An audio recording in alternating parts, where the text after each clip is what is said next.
Our MFL Marmac Coach Conversation brought to you by Birdnow Chevrolet, by Havlicek Trucking, and by Meyer Auto Service, previewing week number 1 with head coach Dan Anderson. And Coach, you're coming off the best season in football history last year with the 10-1 record. Granted, this year's group is a different group of young men, but what were the qualities and the characteristics of last year's team that you would like to see become staples in MFL Marmac football? Well, yeah, last year we were senior laden. We had 13 great seniors on our football team. That's pretty good for a Class A football team. They had a toughness, that we hadn't seen for many years here, and they believed in themselves. They trusted our system. They just worked hard, and they wanted to win really bad. And we've had other groups that want to win, but they worked in the off season in the weight room, and they were unselfish. Is probably the most important thing. We moved some guys around last year to put them in spots to help the team, and nobody complained. I mean, a lot of guys want to be backs, receivers, tight ends, but we had to move a few of those guys. We had to put the best 11 guys on the field, and so that meant moving a couple guys to guard and tackle. And they did their roles and played well, and we had the great season we had. With what's going on in the world with COVID-19, how has preseason camp this year been different than in years past? Yeah, sure. Of course, it's different for everybody. We do what we can to social distance, but in high school football, it's pretty much impossible to completely social distance from one another. We take temperatures before every practice.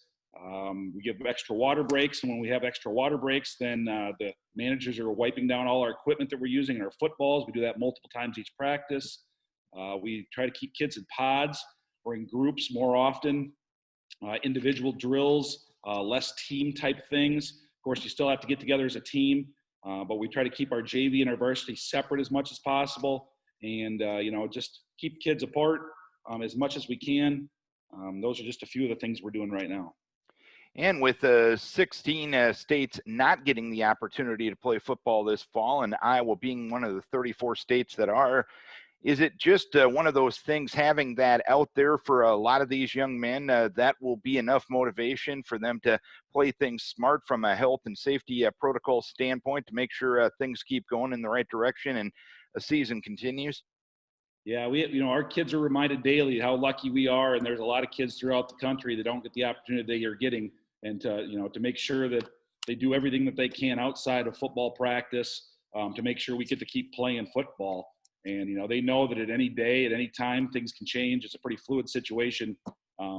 We can't predict what's going to happen, a month from now or even 3 days from now. So the kids just have to understand that they have to appreciate and enjoy every minute they've got of football, and we just cross our fingers that what we're doing is going to be enough to allow the Iowa High School Athletic Association to keep football rolling for this year. I know you were a very senior-laden team last year, but a couple of underclassmen that were big-time contributors for you, Cullen McShane, Gabe McHugh. Are those a couple of kids that you're looking for to kind of lead this team this year? Yeah, they've all hit the weights hard, put on 15, 20 pounds of muscle, and since last year, Cullen's looking really tough, both on offense and defense. He was an all-district performer. He's playing running back for us, an outside linebacker. Gabe's he's a 3-year starter now as a junior. He started as a freshman, and I don't do that very often with freshmen, but he's playing fullback and inside linebacker for us. Max Havlicek was our leading receiver last year, and he stepped in the role at quarterback. And I'll be honest with you, we had 2 really good quarterbacks last year in Max and Cedric Dran. And so I really feel good about our quarterback situation this year. A lot of people would say, you've got a new guy in there, but he doesn't look like a new quarterback. He's played there other years and just stepped into the receiver role the last 2 years because Cedric was playing there. But, I feel like we've got an all-district quarterback. And so, we've got the skill positions. We got, another good receiver, that's been playing for years, and a good wing back. So, our skill positions are pretty solid for Class A football, any class really. And, it's our line that, we have to make sure we put together a solid offense and defensive line.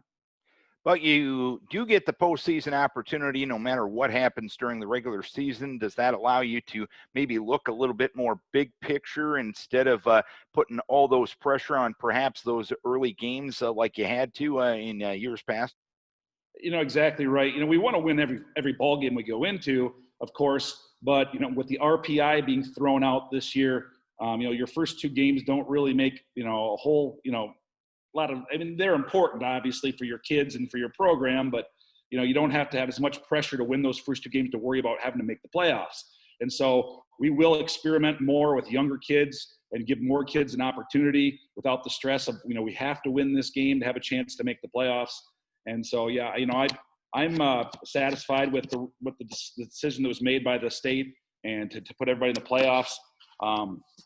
I would have been equally as happy staying with the 16 teams making the playoffs, but I'm just glad to be playing football and a team like we have this year. It might suit us better to I think we'll be a different team come mid-October than we are here week one this week.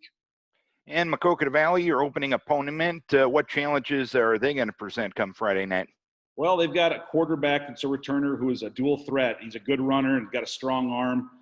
They've got a kid that was playing receiver, this AJ Mbundo, that was playing receiver, and he's moved to running back, and he's really a good athlete. They've got 3 or 4 really good receivers to add to that, so they're dangerous. You can't key on any one person, so we'll just have to play sound defense, run to the ball. We'll have to impose our style of football on them and be more physical and pound it at them, try to keep the ball out of their hands. And, they're a very good football team. They won 3 out of their last 3 ball games last year at the end of the season, really started getting hot, and they've got back most of their skill guys. And so they're going to be a very dangerous football team. Well, Coach, we appreciate the preview. Keep your kids healthy, and best of luck to you come Friday night. All right. Thanks, Darren. Looking forward to talking to you again. The MFL Marmac Coach Conversation brought to you by Birdnow Chevrolet, by Havlicek Trucking, and by Meyer Auto Service.